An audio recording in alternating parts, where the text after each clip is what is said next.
Rutherford के परमाणु model के बारे में। रदरफोर्ड ने क्या किया, अपना परमाणु मॉडल दिया। उसके बाद एक नए वैज्ञानिक आए जिनका नाम था नील्स बोर। क्या नाम था? Niels Bohr. इन्होंने रदरफोर्ड के परमाणु मॉडल में ही कुछ संशोधन किया और एक नया सिद्धांत दिया जिसे कहा जाता है नील्स बोर का परमाणु मॉडल। ठीक है, नील्स बोर ने कहा कि जो आपके रदरफोर्ड ने बताया था कि नाभिक जो है वो कहाँ होता है, बिल्कुल बीच में स्थित होता है। ठीक है, और वो क्या होता है, प्रोटॉनों की संख्या होती है उसमें। इसी वजह से किसी भी परमाणु का लगभग संपूर्ण भार जो है वो क्या होता है, उसी में निहित होता है और उसके चारों ओर क्या होते हैं, इलेक्ट्रॉन गति करते रहते हैं। लेकिन इन्होंने ये बताया कि इलेक्ट्रॉन जो होते हैं वो एक स्थिर कक्षा में गति करेंगे। सबका अपना एक निश्चित रास्ता होगा और हर एक कक्षा में इलेक्ट्रॉनों की संख्या निश्चित होगी। ठीक है, ऐसे रैंडम कोई भी संख्या नहीं हो सकती है। ठीक है, आप लोग जानते हैं 1932 में एक नए वैज्ञानिक थे चैडविक ने किसकी खोज की? न्यूट्रॉन की। किसकी खोज की? न्यूट्रॉन की। न्यूट्रॉन की खोज के पहले लोगों को यही ज्ञात था कि दो ही प्रकार के कण होते हैं। कौन कौन से? इलेक्ट्रॉन और प्रोटॉन। ठीक है, लेकिन जब न्यूट्रॉन की खोज हो गई, ठीक है, इस अचीवमेंट के आधार पर नील्स बोर ने यह बताया कि जो नाभिक है, नाभिक में इलेक्ट्रॉन और प्रोटॉन दोनों स्थित होते हैं। इस नाभिक में प्रोटॉन और न्यूट्रॉन दोनों होते हैं। ठीक है, और इलेक्ट्रॉन इसके चारों ओर है ही।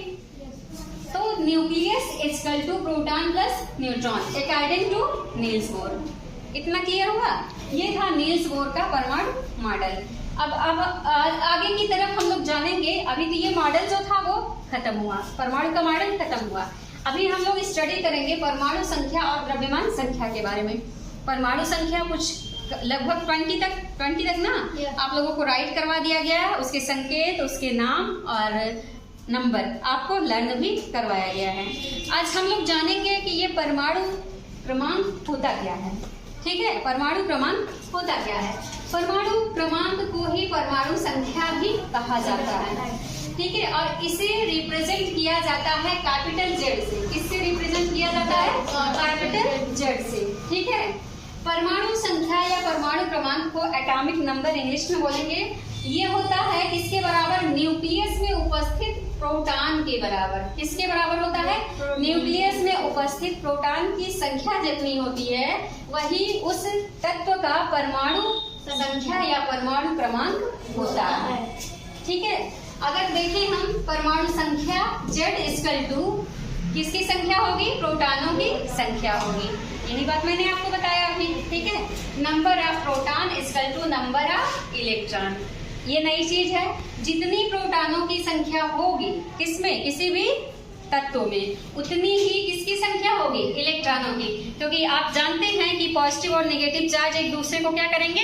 बैलेंस करेंगे। Number of proton positively charge है, प्रोटॉन क्या है? पॉजिटिवली चार्ज है और इलेक्ट्रॉन नेगेटिवली चार्ज है। तो ये इसकी संख्या को क्या करेगा? बैलेंस करेगा। इसलिए किसी भी तत्व में जितने प्रोटॉन होंगे उतने ही क्या होंगे? इलेक्ट्रॉन होंगे। ठीक, ये था किसके बारे में? परमाणु संख्या के बारे में। क्लियर? Any doubt? आगे बढ़ा जाए। अगली टॉपिक जो आएगी वो द्रव्यमान संख्या आएगी।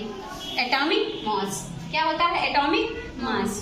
एटॉमिक मास को कैपिटल ए से रिप्रेजेंट किया जाता है। किससे? कैपिटल ए से। एटॉमिक मास इक्वल टू होता है नंबर ऑफ प्रोटॉन, प्रोटॉनों की संख्या प्लस नंबर ऑफ न्यूट्रॉन। किसकी? न्यूट्रॉनों की संख्या।